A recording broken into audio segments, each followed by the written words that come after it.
Passing the bar yet, sweetheart? Dad's voice dripped with familiar condescension across the mahogany dining table. Or still just filing papers? I took a slow sip of wine, thinking of the stack of Supreme Court briefs waiting in my chambers. Still working on it, Dad. See, this is what happens, he told my brother Michael, the golden child with his senior partnership at Dad's firm. No focus. No drive. Just like her mother. Mom stared at her plate, while my sister-in-law Catherine poorly concealed her smirk. The weekly family dinner was proceeding exactly as expected.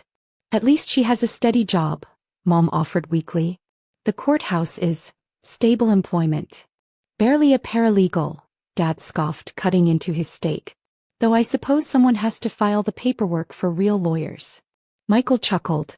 Remember when she said she was going to argue before the Supreme Court? That was cute. I checked my phone discreetly, reviewing tomorrow's docket. The Chin Industries antitrust case would be first, Dad's biggest case in decades. He had no idea I'd be presiding. Speaking of cases, Dad continued, biggest one of my career tomorrow. Antitrust suit that'll reshape the whole industry. Not that you'd understand the complexity, dear. Must be stressful, I offered, thinking of the fatal flaws I'd already spotted in his brief. Nothing I can't handle, he boasted. Though the opposing counsel is bringing in some hotshot new judge. Probably some political appointee who doesn't know Richardson versus Thompson from their own reflection. I smiled, remembering how I'd written the definitive analysis of Richardson versus Thompson in law school. The same paper Dad had dismissed as amateur hour. Tell her about the precedent, dear, Catherine urged. Though it might be a bit advanced for her level. The Richardson doctrine? I asked innocently. Or the Thompson framework for market consolidation? Dad's fork paused halfway to his mouth. You've heard of those? They come up sometimes, I said. In the filing room. Michael laughed. Right, because paralegals totally handle landmark antitrust precedents. Mom tried again. Maybe she's learning. That's good, right? Learning to file them alphabetically maybe, Dad chuckled. Though I doubt she could tell you the first thing about how Richardson changed interstate commerce law. I thought about my clerk's detailed analysis of exactly how Dad's case violated Richardson's core principles. Tomorrow would be enlightening. Tell us more about your big case, Dad, I said, watching him preen. I hear it's in front of a new justice? Some political appointment, he waved dismissively. Probably barely out of law school. But they'll learn quick enough who runs that courtroom. My phone buzzed. A message from my clerk about last-minute adjustments to tomorrow's questioning. The same questions that would dismantle Dad's entire argument. You should come watch, Michael suggested with fake generosity. See how real lawyers work. Might learn something. I'll be there, I promised, thinking of my judicial robes hanging in my chambers. Wouldn't miss it. The filing room has a great view of the hallway, Catherine smirked. Dad raised his wine glass. To justice, he proclaimed. And to those who actually understand it. I lifted my glass, hiding my smile. To tomorrow's revelations. The next morning I sat in my Supreme Court chambers, reviewing Dad's case file one final time. My clerk James was updating me on the packed gallery. Your father's firm has taken up the first 3 rows, he reported. Quite confident from what I hear. And where did they seat my family? I asked, adjusting my judicial robes. Front row. Though they seemed confused about why they were given such prominent placement. James paused.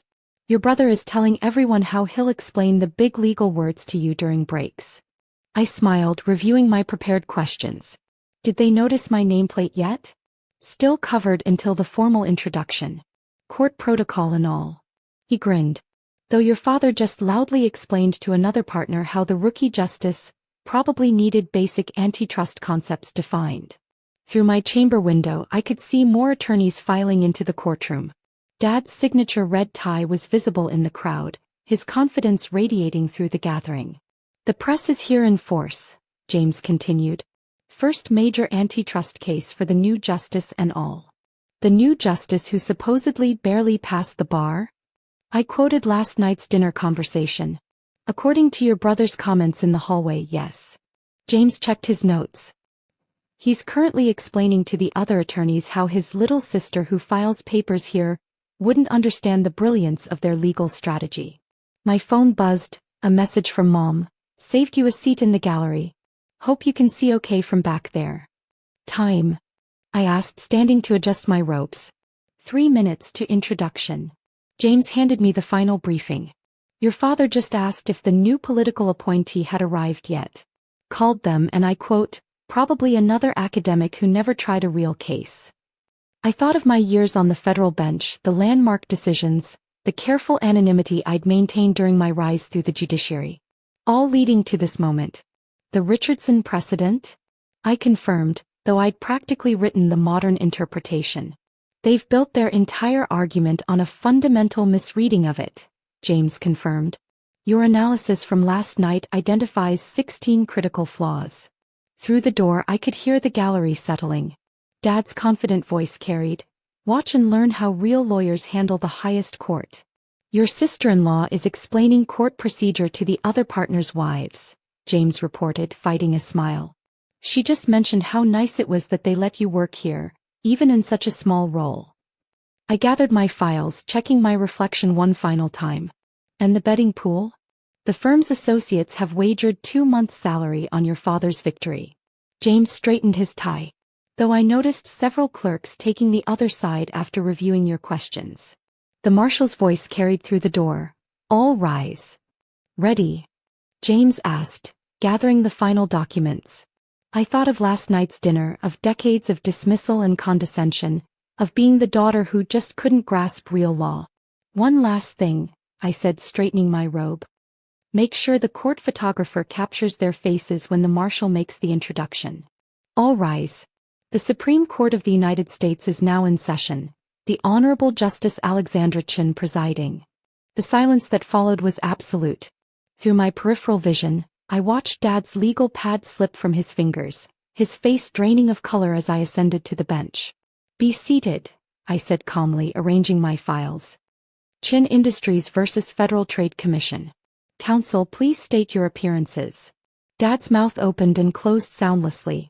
In the front row, Michael's designer suit suddenly seemed to shrink around him, while Catherine's perfectly composed face had frozen in an expression of horror. I. Dad stammered, his legendary courtroom presence evaporating. Counsel. I prompted, my voice carrying the weight of the highest court in the land. Your appearance for the record. Jonathan Chin. He finally managed, his red power tie now matching the color flooding his face. For the petitioner, Chin Industries. Very well. I opened his brief. The same arguments he'd boasted about at dinner. Counsel, let's begin with your interpretation of Richardson versus Thompson. You seem to suggest it supports your market consolidation theory. The gallery was dead silent as the implications settled over the assembled attorneys. My father, who dismissed my legal acumen for decades, was about to argue before his barely a paralegal daughter. The Richardson doctrine clearly states. He began. Does it? I interrupted, citing from memory. Because the controlling opinion, particularly footnote 23, seems to directly contradict your position. Unless you're suggesting the Chief Justice was incorrect. Through the gallery, I could see Michael frantically flipping through his copy of the brief, while Catherine appeared to be looking for the nearest exit. Perhaps, I continued, you're referring to the interpretation I outlined in the Harvard Law Review 5 years ago? The article you called, I believe, Amateur Hour Legal Theory? Dad's hand trembled as he reached for his water glass. Behind him, his senior partners were exchanging alarmed glances as their star attorney crumbled before the justice he'd dismissed over dinner. Your Honor, he tried again, the market conditions are remarkably similar to the Thompson case, I finished. Which, as any first-year law student could tell you, explicitly prohibits the very consolidation you're proposing. Unless filing court documents has confused my understanding. Mom's face in the gallery showed a mixture of shock and something that looked surprisingly like pride. The briefing schedule, one of Dad's partners whispered urgently, trying to salvage the argument, was clearly outlined in my chamber's orders, I noted. Though perhaps those were misfiled by the barely qualified court staff? The morning sun through the Supreme Court windows caught my justice's robe as I leaned forward, every eye in the courtroom fixed on the impossible scene unfolding. Counsel, I said, my voice carrying decades of earned authority. Would you like to revise your position on the qualifications of this court? Or shall we continue discussing your creative interpretation of precedents I helped write? Dad's legendary composure cracked completely. Your Honor. Alexandra. Justice Chin, I corrected gently. Though I understand the confusion. It must be difficult to reconcile with last night's dinner conversation about my, what was it? Limited grasp of real law? The gallery erupted in barely contained murmurs as the mighty Jonathan Chin withered before his daughter's bench. Now, I continued, lifting his brief, shall we discuss the 16 critical flaws in your argument? Or would you prefer to start with explaining how a mere paralegal reached the highest court in the land while you weren't paying attention? The late afternoon sun cast long shadows through the Supreme Court's windows as I delivered my final words. And counsel, about that comment regarding, someone has to file the paperwork? I smiled, lifting the landmark decision I'd authored last term. You'll find my filing system quite thorough. Your case is dismissed. As Dad stumbled back to his table, I caught Mom's eye in the gallery. For the first time in decades, she sat straight-backed and proud, watching her daughter command the highest court in the land. Court is adjourned, I announced, rising in my justice's robes. Though I believe we're still on for family dinner tonight. I trust everyone can find their way to the right table this time.